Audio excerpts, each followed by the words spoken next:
Halo teman-teman, perkenalkan nama saya Alex Raglau, biasa dipanggil Alex. Saya dari jurusan manajemen.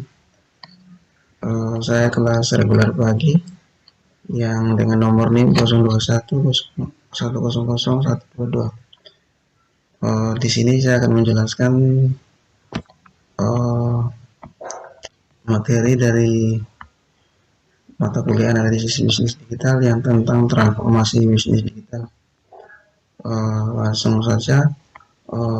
Sebelumnya mungkin teman-teman sudah pernah baca atau pernah dengar yang namanya transformasi digital.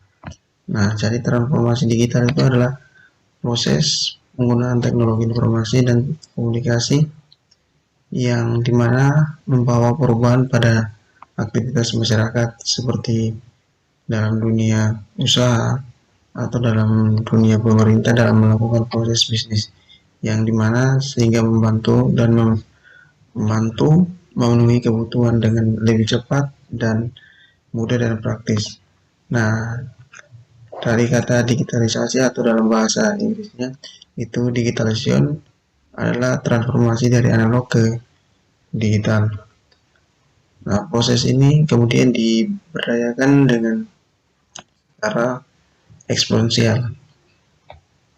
Contohnya itu seperti buku dan musik yang kemudian ditransformasikan menjadi uh, dalam bentuk MP4 sama MP3. Nah, dari transformasi digital ini merupakan perubahan yang berhubungan dengan penerapan teknologi digital dalam semua aspek kehidupan masyarakat. Nah, konsep ini mau dibilang relatif baru karena konsep ini dia hadir pada tahun 1990-an yang dimana sejak itu kemampuan untuk mengubah bentuk tradisional media seperti dokumen dan foto. Nah, digitalisasi ini menyentuh ya bagian dari kehidupan kita seperti mempengaruhi cara kita bekerja, berlanja, jalan, mudik, seperti mendidik dan mengelola. Nah, dan transformasi digital ini bukan hanya tentang teknologi saja, tetapi dia juga tentang apa? Nih bisnis.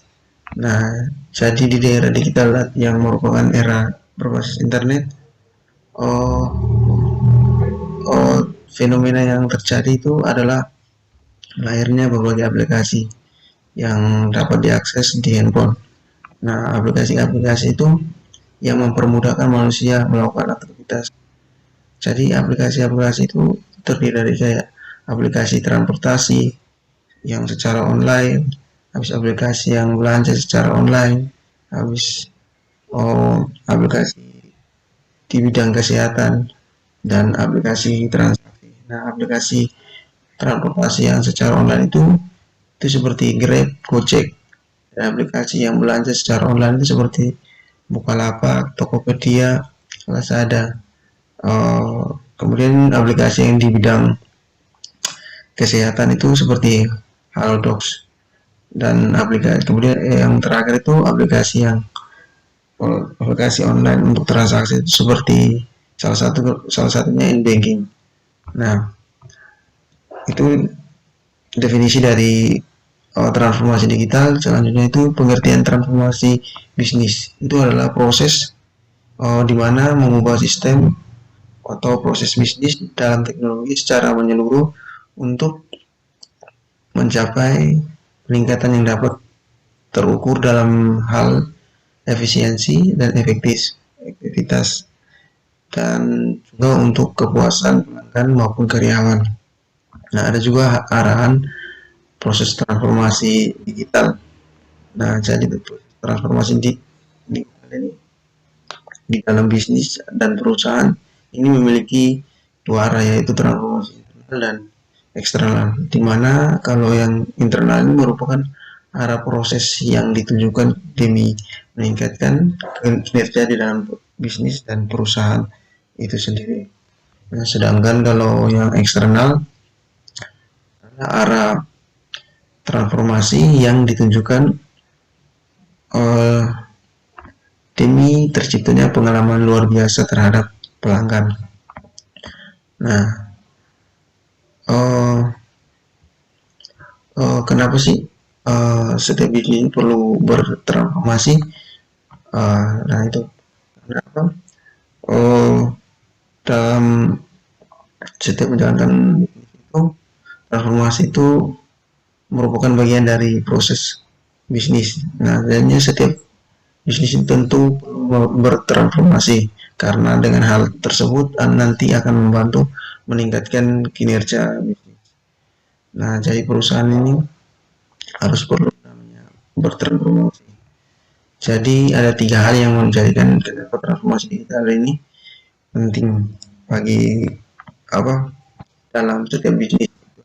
Yang pertama itu perubahan tren global yang cepat. Yang kedua munculnya kompetisi khususnya di dunia digital. Yang ketiga kesempatan dalam proses akuisisi pelanggan. Jadi itu adalah 3 poin dari kenapa transformasi itu perlu dalam bisnis. Nah, di transformasi digital ini juga memiliki banyak dampak positif pada berbagai aspek kehidupan.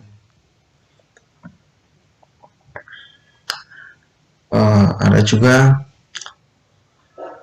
alasan jadi alasan mengapa transformasi tadi itu kenapa bisnis harus perlu bertransformasi. Ada alasan mengapa transformasi digital penting bagi bisnis itu seperti mempercepat perubahan. Itu salah satunya manfaat teknologi itu adalah sebagai alat atau wadah untuk membantu mempercepat pekerjaan manusia. Dengan transformasi digital, perusahaan dapat meningkatkan laju perubahan digital secara eksponensial. Ya, ada juga kompetisi digital. Nah, ini merupakan tingginya laju perekonomian membuat perusahaan semakin bersaing untuk meningkatkan performa bisnisnya. Perusahaan masih bertahan dalam bisnis konvensional harus bersaing dengan perusahaan rintisan berbasis digital. Untuk itu transformasi digital dapat menjadi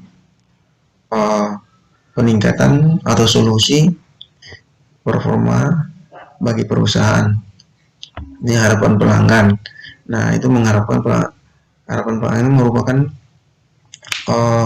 semua aspek perusahaan. Untuk itu perusahaan harus memastikan interaksi dia sama pelanggan. Dengan transformasi digital, adanya transformasi digital, perusahaan dapat memanfaatkan kemudahan akses internet untuk berinteraksi dengan pelanggan. Nah, perusahaan-perusahaan digital yang digital ini dapat dilihat misalnya